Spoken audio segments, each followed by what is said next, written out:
بسم اللہ الرحمن الرحیم۔ السلام علیکم ناظرین، پروگرام شارٹ ٹاک کے ساتھ راشد خان حاضر خدمت ہے۔ ناظرین، آج کی شارٹ ٹاک کا ٹاپک بہت انٹرسٹنگ ہے۔ آج کے پروگرام میں بات ہوگی دو تھیوریز پر، دو گریٹ گیمز پر۔ ناظرین، عمران خان صاحب کی حکومت گرنے سے آج تک نیشنلی اور انٹرنیشنلی جو کچھ بھی ہوتا رہا اور ہمارے ملک میں پچھلے 5 ماہ میں جو تماشے اور جو عجیب عجیب کام ہوتے رہے، اس سب کو دیکھ کر میرے ذہن میں دو تھیوریز آتی ہیں، دو گریٹ گیمز میرے ذہن میں آتی ہیں۔ آپ ذرا غور سے سمجھیے گا ان دونوں تھیوریز کو۔ پہلی تھیوری جو ہے وہ بیک آف دا مائنڈ کہیں میری سوچ میں ہے، اور اللہ کرے میری سوچ اور خیال درست ہو۔ ناظرین، مجھے پختہ یقین ہے کہ ہماری فوج، عدلیہ اور اسٹیبلشمنٹ کے نزدیک پاکستان کی سلامتی سب سے پہلے ہے۔ میرا یہ بلائنڈ فیتھ ہے کہ یہ ادارے صرف وہی کام کرتے ہیں جس سے ہر صورت پاکستان کو فائدہ ہو۔ انہی کی وجہ سے 75 سال سے سازشوں میں گھرے اور دشمنوں میں گھرے ہونے کے باوجود الحمدللہ ہم دنیا کے نقشے پر موجود ہیں اور انشاءاللہ ہمیشہ رہیں گے۔ میرا یہ بھروسہ پہلی تھیوری پر میرے یقین کو بڑھا دیتا ہے، اور پہلی تھیوری یہ ہے کہ جب 2018 میں عمران خان صاحب وزیر اعظم بنے اور غیر ملکی دورے کیے، سپر پاور اور طاقتور ملکوں کے سربراہان سے ملے، تو دنیا کو نظر آ گیا کہ پاکستان اب لیڈر سے محروم قوم نہیں رہی۔ ایک ایسا شخص وزیر اعظم بن چکا ہے جو آنکھوں میں آنکھیں ڈال کر بات کرتا ہے،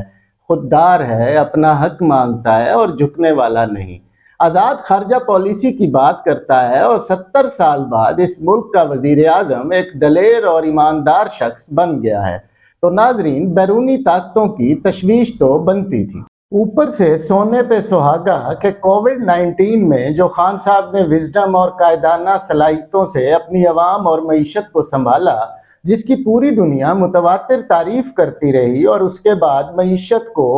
ایسے ٹریک پر ڈالا کہ تمام اکنامک انڈیکیٹرز دن بدن شاندار ہونے لگے، تو سپر پاور کو یقین ہو گیا کہ اگر یہ شخص چند برس مزید پاکستان کا وزیر اعظم رہا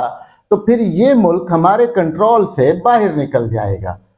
اور ناظرین، اس کے ساتھ ساتھ خان صاحب کا زیادہ رجحان بھی چائنا اور رشیا کی جانب تھا، جو کہ ایک اور نیگیٹو چیز تھی سپر پاور کے نزدیک۔ لہٰذا خان صاحب کے خلاف سازش اور گیم پلان بنا لیا گیا سپر پاور اور بیرونی اسٹیبلشمنٹ کی جانب سے۔ ناظرین، ذرا آپ غور کریں کہ یہ تو پلان تھا امریکہ اور انٹرنیشنل اسٹیبلشمنٹ کا۔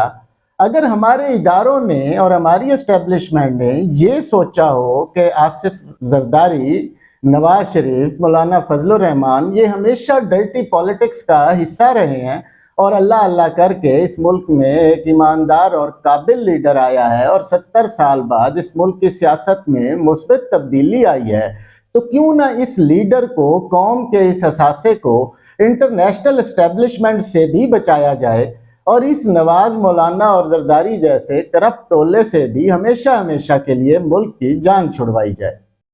ناظرین، اگر ہمارے طاقتور اداروں اور اسٹیبلشمنٹ نے ایسا سوچا ہوگا تو پھر آپ کو یاد ہوگا کہ جب عمران خان صاحب کو وزارت عظمیٰ سے ہٹایا گیا تو اس وقت خان صاحب کی مقبولیت کا گراف مسلسل نیچے جا رہا تھا، اور یہ یقینی تھا کہ اگلا الیکشن پاکستان تحریک انصاف شاید نہیں جیت پائے گی، مگر ان کو ہٹا کر اتنا مقبول کر دیا گیا جس کا کوئی تصور بھی نہیں کر سکتا۔ اور جو کرپٹ ٹولہ تیاری کر کے بیٹھا تھا کہ آئندہ کئی سال حکومت کریں گے، ان کو چند ماہ کی حکومت دے کر ہمیشہ ہمیشہ کے لیے فارغ کرنا کوئی گھاٹے کا سودا نہیں تھا۔ اور دوسری طرف سپر پاور اور انٹرنیشنل اسٹیبلشمنٹ کو بھی راضی رکھا گیا تاکہ ہمارے قومی مفاد بھی ڈسٹرب نہ ہوں، اور کہا گیا ہو کہ دیکھیں جی، خان صاحب کو تو گھر بھیج دیا تھا مگر اب عوام ان کے ساتھ ہے تو ہم کیا کریں۔ اس طرح انٹرنیشنل اسٹیبلشمنٹ سے بھی نہیں بگاڑی گئی،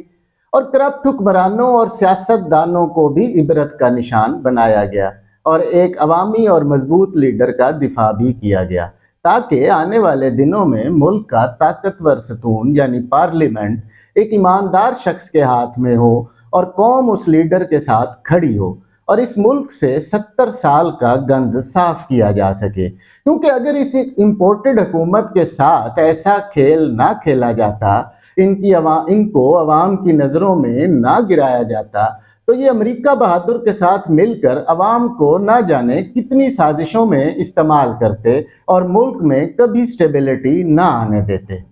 ناظرین، آپ یہ دیکھیں کہ کوشش کی جاتی ہے اس امپورٹڈ حکومت کی طرف سے کہ پی ٹی آئی کا نام و نشان ہی مٹا دیا جائے، مگر نتیجہ یہ نکلتا ہے کہ پی ٹی آئی اس قدر شہرت پاتی ہے کہ اگر خان صاحب کی پوری ٹیم 10 سال بھی گراس روٹ لیول پر محنت کرتی تو اتنی شہرت حاصل نہ کر پاتی۔ آپ دیکھیں کہ کوشش کی جاتی ہے کہ خان صاحب پر ملکی میڈیا میں پابندی لگا دی جائے، مگر نتیجہ یہ نکلتا ہے کہ CNN، BBC، Al Jazeera, Wall Street Journal اور دنیا کے بڑے بڑے جریدوں کی خان صاحب ہیڈ لائن بن جاتے ہیں۔